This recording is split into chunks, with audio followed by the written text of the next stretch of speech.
नमस्कार दोस्तों, मैं सोनम जैन आप सभी का स्वागत करती हूँ एसजे सोनम चैनल पर, जहाँ पर आप सभी को मिलती है हर दिन एक नई कहानी देखने के लिए। और आज की कहानी है सासू माँ देवरानी जी के आते साथ सारे नियम कायदे क्यों बदल गए। यदि आप सभी को ये कहानी पसंद आए तो चैनल को कर लीजिएगा सब्सक्राइब, क्योंकि इस चैनल पर मिलती है हर दिन एक नई कहानी देखने के लिए। वीडियो को कर दीजिएगा लाइक, क्योंकि जब आप करते हैं वीडियो को लाइक तो मुझे मिलती है नई नई कहानियाँ देखने के लिए प्रेरणा। और हाँ, कहानी को अपनों के साथ शेयर जरूर कीजिएगा। तो चलिए कहानी शुरू करते हैं। नेहा के देवर सुमित की बहुत जल्द शादी होने वाली थी। नेहा अपने देवर जी की शादी से बहुत खुश थी, क्योंकि नेहा की शादी के बाद उसकी ससुराल में एक पहला फंक्शन था। नेहा का देवर सुमित बाहर नौकरी करता था और नेहा की होने वाली देवरानी आरती भी बाहर नौकरी करती थी।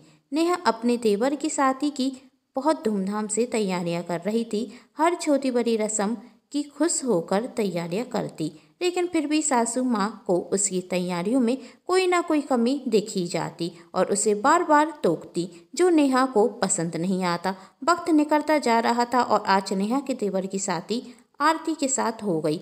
आरती शादी कर कर अपनी ससुराल आई। तब नेहा ने देखा कि देवरानी जी तो सिर्फ सिर पर ही पल्लू रखे हुए हैं, घूंघट तो डाला ही नहीं है।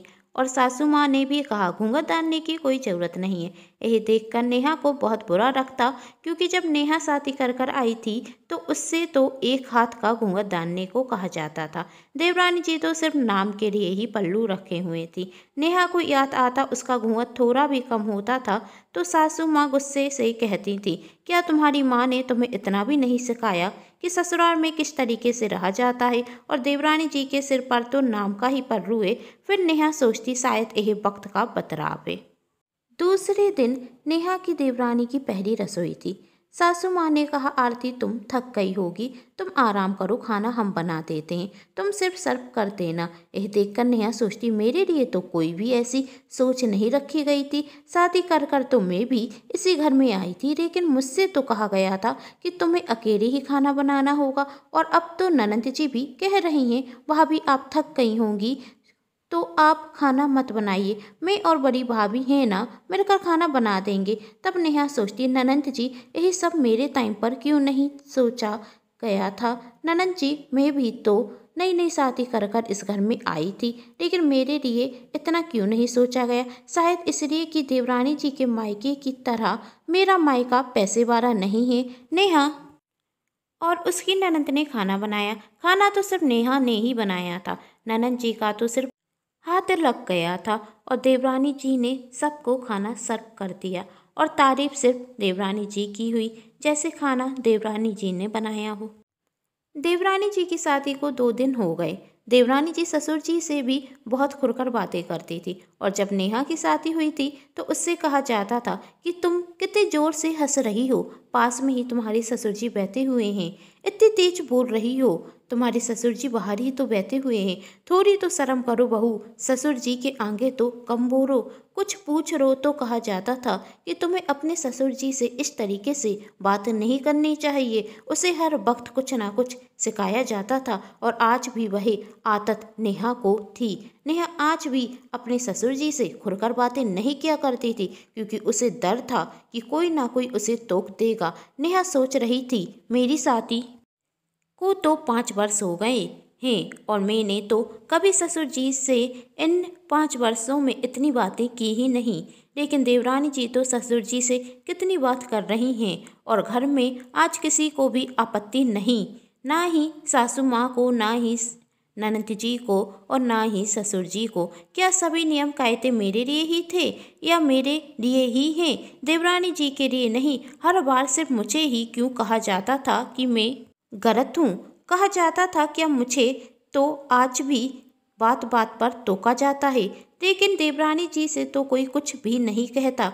मैं नहीं चाहती कि कोई देवरानी जी की तारीफ ना करे, लेकिन मेरी भी तो कदर करे।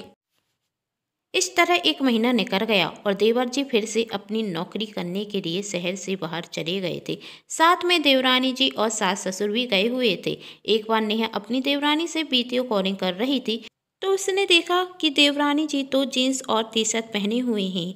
तब नेहा ने पूछा, क्या आप हर दिन जीन्स और टी शर्ट ही पहनती हैं। तो देवरानी आरती ने कहा, हाँ भाभी, मैं यहाँ पर ऐसे ही कपड़े पहनती हूँ और मेरे ऐसे कपड़े पहनने से सासू माँ ससुर जी को भी कोई परेशानी नहीं है। उन्होंने कहा, यह थोड़ी ना तुम्हारा ससुराल है कि तुम साड़ी पहनकर रहो, और वैसे भी मैं साड़ी में कंफर्टेबल फील नहीं करती। यह देखकर नेहा सोच में पड़ गई। शादी के बाद तो मैं भी निखिल के साथ बाहर ही रहती थी। निखिल भी बाहर जॉब करते थे, लेकिन वह तो अचानक से ससुर जी की तबीयत खराब हो गई और निखिल अपनी जॉब छोड़कर यहाँ पर आ गए।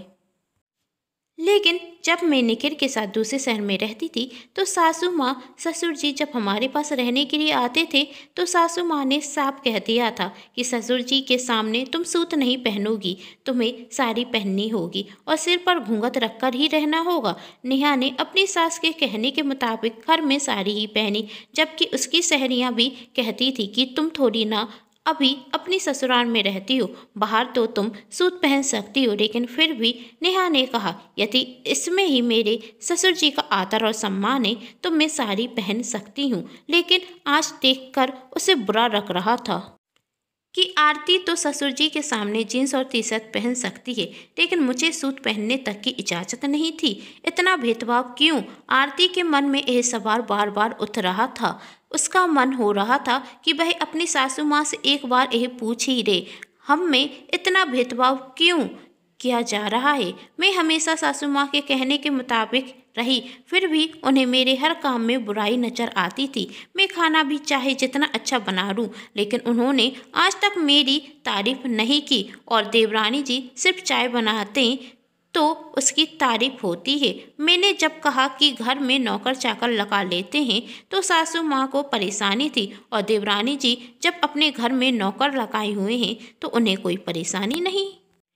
सिर्फ इतना ही नहीं, बात बात पर मेरे मायके बारों की भी बुराई की जाती थी। तुम्हारे मायके बारों ने हमारे स्वागत सत्कार में यह कमी रखी। बार बार कहा जाता है कि तुम्हारी माँ को तो कुछ आता ही नहीं है, ना जाने क्या क्या कहा जाता है। और वहाँ देवरानी जी के मायके बारे भी साथ में रह रहे हैं तो उन्हें कोई परेशानी नहीं हो रही है। इस तरह 15 दिन निकल गए। अब 15 दिन बाद अचानक से सास ससुर वापस घर पर आ गए। यह देखकर नेहा को कुछ अजीब सा लगता, क्योंकि सासू माँ तो 2 महीने के लिए रहने को गई थी और सिर्फ 15 दिन में ही वापस आ गई। तब एक दिन नेहा की सास नेहा से कहती कि मैं बहुत खुशनसीब हूँ कि मुझे तुम जैसी बहू मिली। मैंने तुम्हें कितनी बार रोका टोका, लेकिन तुमने आज तक मुझे परत कर जवाब नहीं दिया। और वहाँ मैंने आरती से सिर्फ इतना कहा कि बेटी मंदिर जा रही हो तो सूट पहन लो, तो इस पर वह मुझ पर गुस्सा हो गई। कहने लगी कि यह मेरा घर है और मैं जो चाहूँगी वही पहनूंगी, आप मुझे रोकने टोकने वाली होती कौन है। और आरती की माँ भी मुझ पर गुस्सा होने लगी। कहने लगी, हमने अपनी बेटी की शादी नौकरी वाले लड़के से इसलिए नहीं की थी कि मेरी बेटी को बंदिशों में रहना पड़े, और आपको भी शर्म आनी चाहिए। 15 दिन हो गए यहाँ पर रहते हुए और अभी तक आप यहाँ पर टिकी हुई हैं। यदि सास ससुर के साथ रहना ही होता तो मैं किसी और घर में अपनी बेटी की शादी ना करती। उस दिन मुझे एहसास हुआ कि तुमने मुझे कभी भी परत कर जवाब नहीं दिया। मैंने तुमसे हमेशा यही कहा कि ससुर जी के सामने साड़ी पहनो, फिर भी तुम्हें कोई आपत्ति नहीं हुई। लेकिन जब मैंने छोटी बहू से सूट पहनने के लिए कहा, वह भी सिर्फ मंदिर के लिए, तो वह मुझ पर गुस्सा हो गई। छोटी बहू और साथ में समधन जी ने भी मुझे और तुम्हारे पापा को बहुत कुछ कह दिया, इसलिए हम सिर्फ 15 दिन में ही वहाँ से लौट कर आ गए। जब निखिल के पापा की तबीयत खराब हुई थी तो निखिल अपनी नौकरी छोड़कर यहाँ पर हमारे साथ रहने के लिए आ गया था, और तुम्हें भी कोई आपत्ति नहीं हुई थी और तुम्हारे मायके वालों ने भी कुछ नहीं कहा था। उस दिन मुझे ऐसा महसूस हुआ कि मैंने तुम्हारे साथ कोई अन्याय तो नहीं किया। मैं बात बात पर तुम्हारे मायके वालों की भी बुराई करती थी, लेकिन तुम्हारे मायके वालों ने मुझे एक जवाब तक नहीं दिया। आज मुझे अपनी गलती का एहसास हो रहा है। मैंने तुम में और छोटी बहू में बहुत भेदभाव किया था। क्यों? क्योंकि छोटी बहू का मायका तुम्हारे मायके से ज़्यादा पैसे वाला है, वहाँ से हमें ज़्यादा दहेज मिला। दहेज तो वहाँ से मिल गया, लेकिन संस्कारी बहू तो तुम ही मेरी। नेहा की सास ने कहा, यदि अब तुम भी सूट पहनना चाहो तो पहनो, मुझे कोई परेशानी नहीं होगी। तब नेहा ने कहा, मम्मी जी मुझे साड़ी पहनने में कोई परेशानी नहीं। और यहाँ पर हर बहू अपनी ससुराल में साड़ी पहनती है, इतनी मैं सूट पहनूंगी तो अच्छा नहीं लगेगा। मैं तो सिर्फ इतना ही चाहती थी कि आप मेरे काम की तारीफ करें, मेरी कदर करें और मेरे मायके वालों को बुरा भला ना कहें। उम्मीद करती हूँ दोस्तों आप सभी को ये कहानी पसंद आई होगी। यदि कहानी पसंद आई है तो कर लीजिए चैनल को सब्सक्राइब, वीडियो को कर दीजिएगा लाइक और हाँ, कहानी को अपनों के साथ शेयर जरूर कीजिएगा। Thanks for watching.